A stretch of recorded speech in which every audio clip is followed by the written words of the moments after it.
Saludos.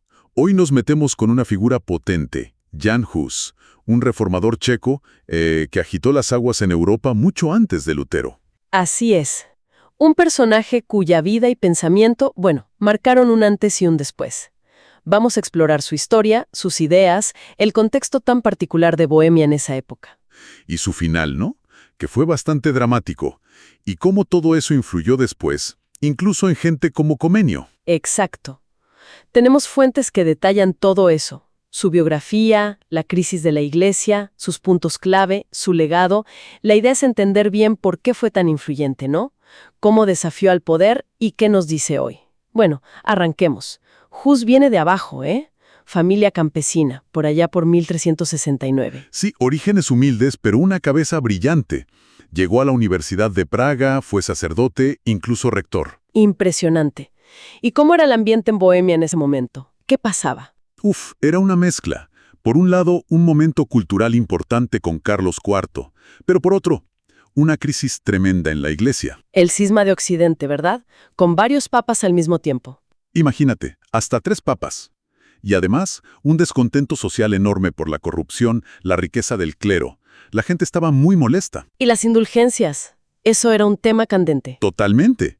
La idea de comprar el perdón era muy criticada. Y en ese caldo de cultivo, Hus empieza a predicar. En la capilla de Belén, en Praga, desde 1402. Y un dato clave, lo hacía en checo. Eso fue fundamental. No en latín como era lo habitual. Claro, así llegaba directo a la gente común. Eso le dio una popularidad enorme. Y no solo eso, empezó a criticar abiertamente los abusos. Muy influenciado por John Wycliffe, este teólogo inglés. Ah, sí. Incluso tradujo cosas de Wycliffe. Ayudó a que se conocieran sus ideas. Exacto. Y sus propias ideas eran, bastante radicales para la época. A ver, ¿cuáles eran esos puntos centrales? Primero, decía que la cabeza de la Iglesia es Cristo, no el Papa necesariamente. Que la Biblia es la autoridad máxima, por encima de decretos papales o concilios. O sea, directo a la fuente. Eso mismo.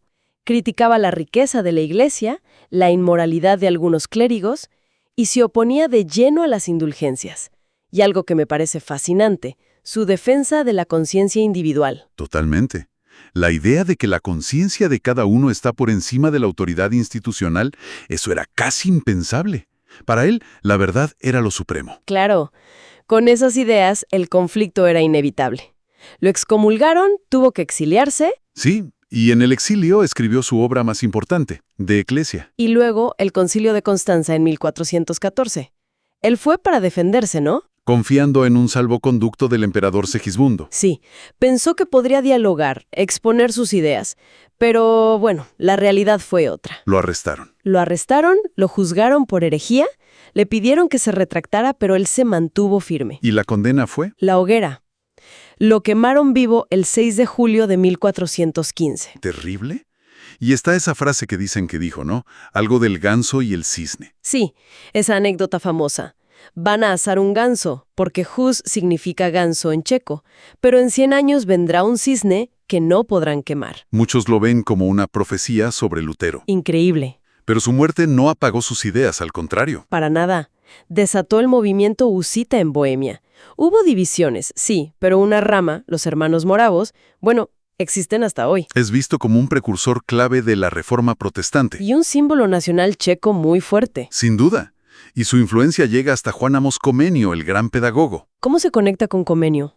Comenio creció en esa tradición husita, en la hermandad de los hermanos checos, y veía la educación como una herramienta de reforma moral, espiritual. Ah, claro. Conecta con la idea de Hus de hacer accesible el conocimiento, como la traducción de la Biblia al checo que él impulsó. Exactamente. Es interesante que incluso la Iglesia Católica, siglos después, ha reconocido la valentía moral de Hus. Entonces, si tuviéramos que resumir, ¿qué nos llevamos de Jan Hus? Yo diría que emerge como una figura de una valentía enorme. Un defensor de la conciencia, de la verdad frente al poder. Y cuyas acciones tuvieron un impacto duradero, ¿no? Cambiaron cosas de verdad. Definitivamente. Y nos deja pensando, creo yo, en esa tensión que sigue tan vigente. ¿Entre la conciencia personal y la autoridad? Exacto. ¿Qué significa hoy defender tus convicciones, defender lo que crees que es verdad, sobre todo cuando vas contra la corriente o desafías lo establecido? Es una pregunta que el legado de Hus nos sigue planteando hoy en día.